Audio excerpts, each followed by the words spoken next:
Jesus, quando estava aqui na terra, ele deu muita ênfase à oração. Haja vista que ele acordava de madrugada para orar. E ele ficava orando por muitas horas, por muitas horas. Nem estou falando do jejum, que foram 40 dias, no deserto, em meio às feras do campo. Mas ele fazia isso cotidianamente. Aí eu fico pensando, ora, nós somos discípulos de Cristo, certo? Se nós somos discípulos de Cristo, nós que reconhecemos que Jesus Cristo é o Messias prometido, é o Verbo que se fez carne e habitou entre nós, e nós vimos a sua glória, glória como do unigênito do Pai, por que a gente tem que ficar sem orar? O que está levando a gente a não orar? Olha só, Jesus, quando estava aqui na terra, falou com os discípulos dele. E voltando-se para os seus discípulos, achou-os dormindo e disse a Pedro: nem uma hora pudesse vigiar comigo, vigiai e orai, para que não entreis em tentação. O espírito, na verdade, está pronto, mas a carne é fraca. Ou seja, ele estava às vésperas do Calvário, ele estava no Getsêmani, e ali ele falou: nem uma hora vocês podem orar comigo, nem uma hora. Olha só, será que nós temos ficado uma hora orando a Deus todos os dias? Você fala: mais nunca, não consigo. Sabe, no início é difícil, mas se você fizer disso uma prática da sua vida, você não precisa orar uma hora completo.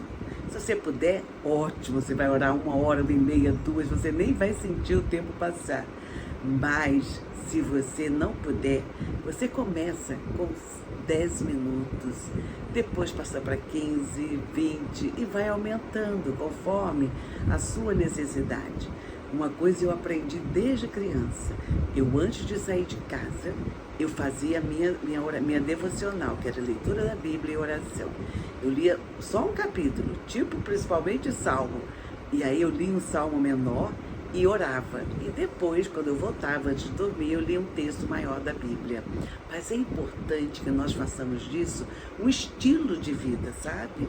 Porque a palavra de Deus, ela é lâmpada para os nossos pés e luz para os nossos caminhos.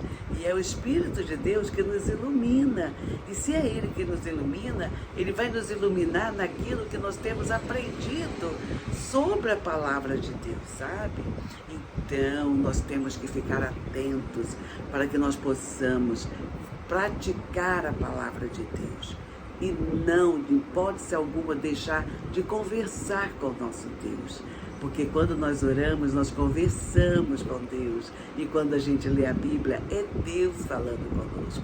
A maneira principal de Deus falar com o homem é por meio da sua palavra.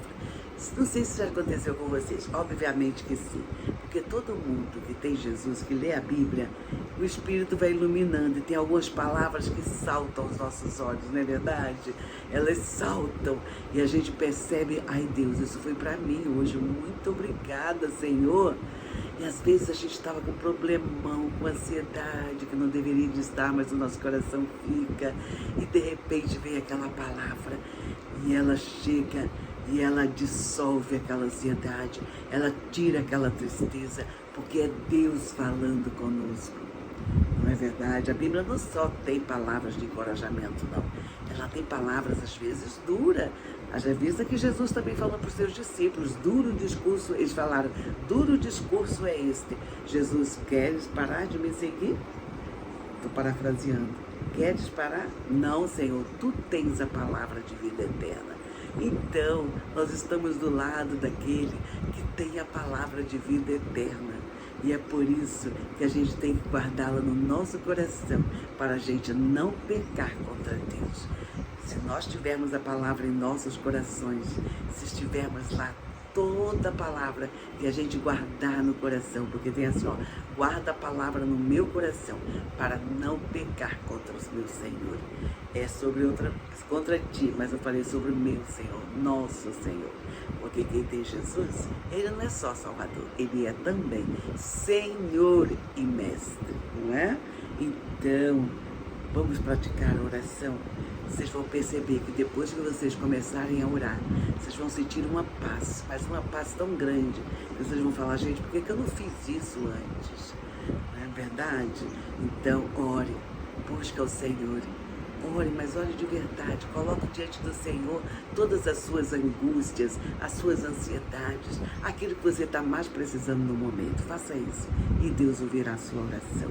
Deus abençoe imensamente a sua vida, que a sua vida seja como um jardim regado pela palavra de Deus, em nome de Jesus.